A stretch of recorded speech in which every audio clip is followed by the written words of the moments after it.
warahmatullahi wabarakatuh. Perkenalkan, kami dari kelompok 8 akan membahas soal-soal uji kompetensi beserta jawaban dan pembahasannya. Baik, langsung saja soal pertama, di mana yaitu seorang TLM melakukan pemeriksaan dari kotoran kucing. Tampak gambaran memiliki batil isap kepala dan perut serta 2 sekum, uterus berisi telur, 2 testis bercabang-cabang dan letaknya di bawah, kelenjar vitellaria sepertiga tengah kiri dan kanan badan. Pertanyaannya, apakah spesies cacing tersebut? A. Opistorchis viverrini, B. Fasciola hepatica, C. Clonorchis sinensis, D. Achinostoma sp, E. Metagonimus sp. Jawabannya adalah C. Clonorchis sinensis. Pembahasannya yaitu Clonorchis sinensis, Opistorchis viverrini, Opistorchis felineus, endemik di Thailand Utara, Laos, Kamboja, dan Vietnam Selatan. Sedangkan Opistorchiasis yang disebabkan oleh ketiga spesies tersebut diperoleh dengan menelan ikan air tawar mentah atau setengah matang atau kepiting yang mengandung metaserkaria, dengan anjing dan kucing sebagai inang reservoir yang paling umum. Cacing dewasa yang hidup di inang definitif menghasilkan telur yang dikeluarkan dalam tinja. Telur yang mencapai air tawar dimakan oleh inang siput air perantara, di mana Miracidia menetas dan berkembang. Serkaria motil kemudian dilepaskan dari siput yang berkista di bawah sisik ikan air tawar atau krustasea yang sesuai melengkapi siklus hidupnya. Adapun ciri-ciri dari cacing dewasa Clonorchis sinensis yaitu pertama, berbentuk pipih seperti daun berwarna abu-abu. Yang kedua, ukuran panjang 11-20 mikrometer dan lebar 3-5 mikrometer. Yang ketiga, mempunyai 2 batil isap terletak di bagian oral dan ventral sucker, terletak di seperempat bagian tubuh sebelah anterior. Yang keempat, koekum bercabang seperti huruf Y terbalik. Yang kelima, mempunyai 2 testis di sebelah posterior dan berlobus. Dan yang kelima, ovarium terletak di sebelah anterior testis dan sedikit berlobus. Adapun ciri-ciri telurnya yaitu telur berbentuk oval, telur mempunyai operculum, ukurannya panjang kurang lebih 29 mikrometer dan lebar kurang lebih 16 mikrometer. Telur berisi Miracidium. Untuk soal nomor 2, di mana seorang wanita datang ke puskesmas bersama ibunya dengan keluhan gatal, terasa panas di vagina dan berbusa. Di bawah mikroskop tampak mempunyai 4 flagel anterior dan 1 flagel posterior, mempunyai membran bergelombang, inti berbentuk lonjong. Pertanyaannya, apakah nama parasit tersebut? A. Trypanosoma gambiens, B. Trichomonas vaginalis, C. Trypanosoma cruzi, D. Trypanosoma evans, dan E. Toxoplasma gondii. Jawabannya adalah Trichomonas vaginalis. Pembahasannya, trichomoniasis merupakan penyakit urogenital yang umum terjadi pada wanita vaginitis dengan keluarnya cairan berbau busuk dan lesi hemoragik kecil. Dapat terjadi sering buang air kecil dan buang air kecil yang menyakitkan merupakan hal yang umum. Infeksi ini biasanya tidak bergejala pada pria.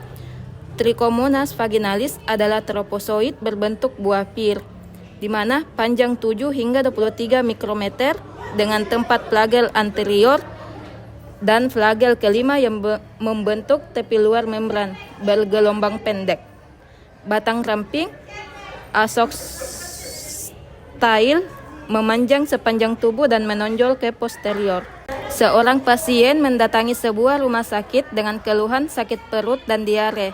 Dokter merekomendasikan pemeriksaan parasit.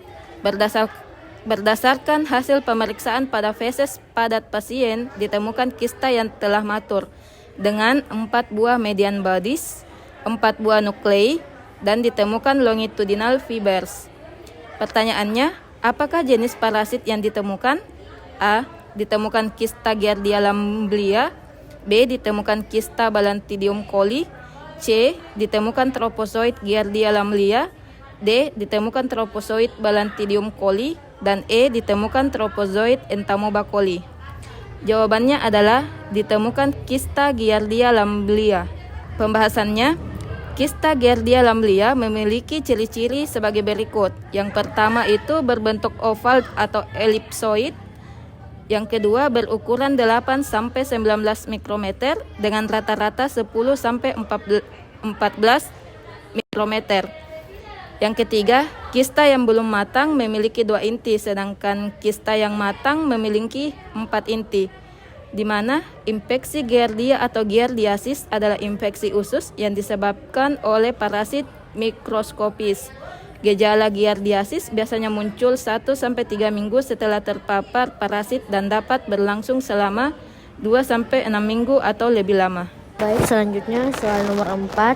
Seorang ATLM melakukan penelitian di suatu sekolah dasar untuk mengetahui gambaran kecacingan yang terjadi di sekolah tersebut. Hasil penelitian menunjukkan 33% murid terinfeksi Ascaris lumbricoides dengan intensitas infeksi berat. Apakah metode yang paling tepat digunakan untuk dapat menentukan berat ringannya infeksi kecacingan? A. Flotasi. B. Catokets. C. Sedimentasi. D. Haradamori. E. Direct preparat. Di mana jawabannya itu B, yang pembahasannya di mana metode CATS adalah metode yang paling sering digunakan untuk menentukan berat infeksi kecacingan soil transmitted helminth, terutama untuk Ascaris lumbricoides, Trichuris trichiura dan cacing tambang, Ancylostoma duodenale dan Necator americanus.